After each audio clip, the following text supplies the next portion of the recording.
There's another example of corruption. I mean, take Janet Yellen, right? She was, chairman of the Fed, she's now Treasury Secretary. I mean, she got paid $7 million in speaking fees by a bunch of financial institutions. Now, you can't tell me that she really provided $7 million worth of value. All of these banks just viewed it as tribute. We'll give her $200,000 or $300,000 to come give a speech because we know that when the shit hits the fan and we need to be able to make a phone call and get the help that we need to bail us out, that the fact that we've given her this bribe will make sure that she helps us.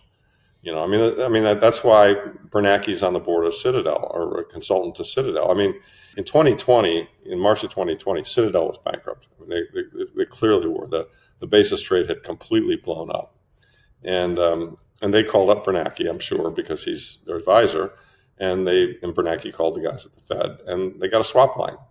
They got kind of an unlimited swap line to ride it out. And so Citadel didn't go bankrupt because they're paying Bernanke as a consultant, and Bernanke used his power in government to get them a swap line. Now, all that is denied, but there's a lot of evidence to suggest that it's true. So that's what we're dealing with here. I mean, it's two sets of rules. There's a set of rules for the insiders, and there's the rules for the rest of us. And we're not playing a fair game.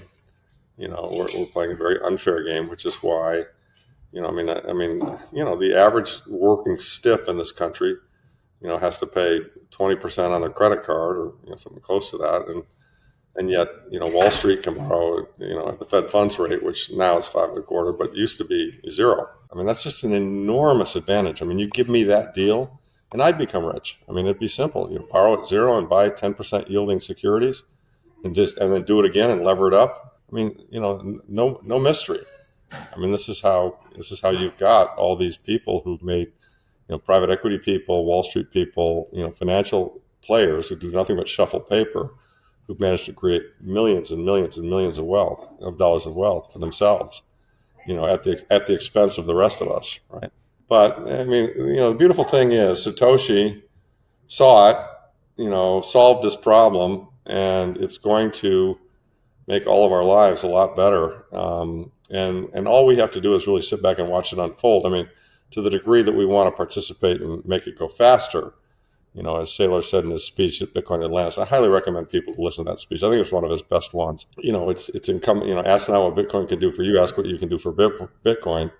It's the job of those of us who understand it to communicate that to everybody who doesn't understand it.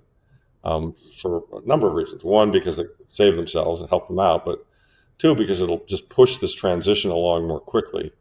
And this transition is what will make the world a much better place on the other side. So, to this point of education, like you said, I mean, you shared a good book about JFK, I don't know, a year ago with me. And I think I messaged you on Twitter. I did it publicly so that way other people could see it too, instead of DMing you. But I wanted it out there publicly just to hey, just continue getting education out there, whether it's trading cards or fun ways to orange pill people and accept truth, like a Trojan horse, like Bitcoin is, whether it's cards or fun things.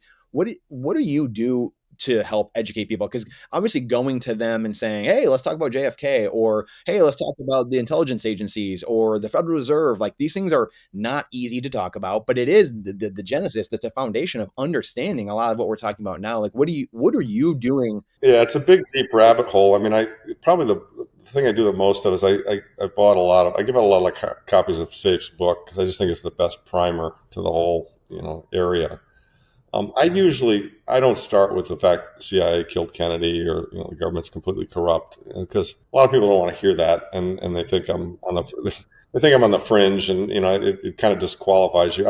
I generally just start with something that I know they basically understand, which is to say we've got a real inflation problem. I mean, hard to find anyone who would disagree with you on that, right? Because they know what the cost of living is, they know that food's gone. Now I've got their attention.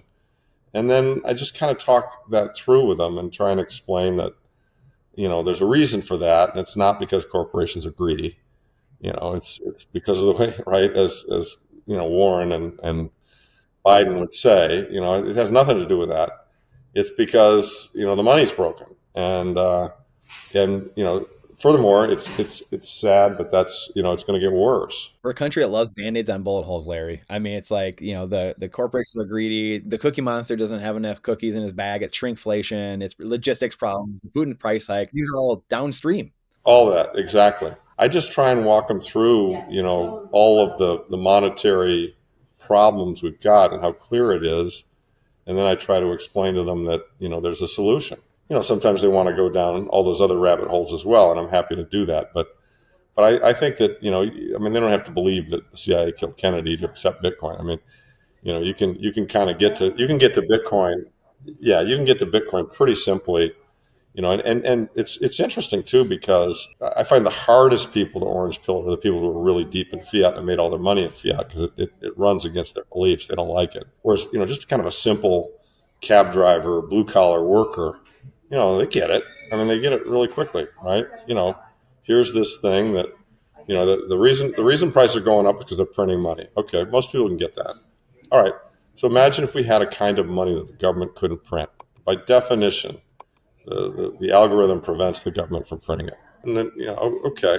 And then they usually have some questions about, well, is it real and is it going to work? And how do I, it's complicated. I mean, they're all the issues that we all encounter. And, you get all the various things. Well, I can't touch it. The gold guys say that, or you get there's FUD, right? There are lots of varieties of FUD. But, those of us who have been in Bitcoin for a while, we kind of know the answer to every type of FUD. Okay, it's MySpace versus Facebook. Well, yeah, and maybe it was in the beginning, but this is so far out in front now. There's nobody's ever going to catch up with it. Do you know what I mean?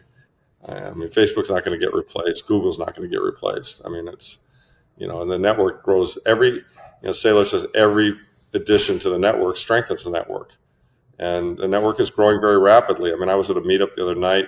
I'm not sure this guy had the right numbers, but if it's true, it's really quite stunning. And he said that there's some site that tracks the number of wallet downloads. I don't know how to get that information, but worldwide wallet downloads is running something like 1 million a day now. So 365. So we're down 300 million wallets are getting downloaded a year. I mean, this is growth. And he said he had the trend curve, and it was a year ago it was less, and 2 years ago it was less, and it's just that just kind of continues to grow every single year, every single day, and so. As we all know, the hash rate grows. We all know the number of coins that aren't moving is 70%, and that's growing. I mean, as long as all of these user metrics are growing, I really don't see, it's, and people say, well, it's going to crash. I say, why? What am I missing here?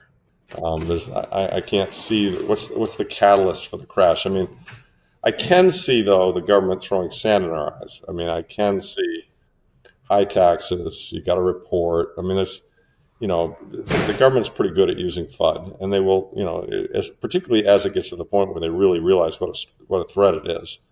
They might come out with some very serious FUD. For those of us who've been in it a while and are used to the drawdowns, we're gonna be like, yeah, okay, so what? I ain't selling. Yeah, and it ain't dying. And in fact, gosh, this drawdown is really nice. I'm gonna buy some more sats. The dollar can lose 99% of its value again from here, and we could be at 100 trillion by the end of the decade. And people are just like, whoa, what are you talking about? And I was like, it's exponential. How does this game play out to you at the end of the day? If you want the answer to that question right there, and you like that spicy clip, check it out here. Come on, we'll see you in there. But if you want the full interview in its entirety, all the spicy clips put together, and you're not going to want to miss it, believe me, then check that out here. Come on, we'll see you in there. Do it.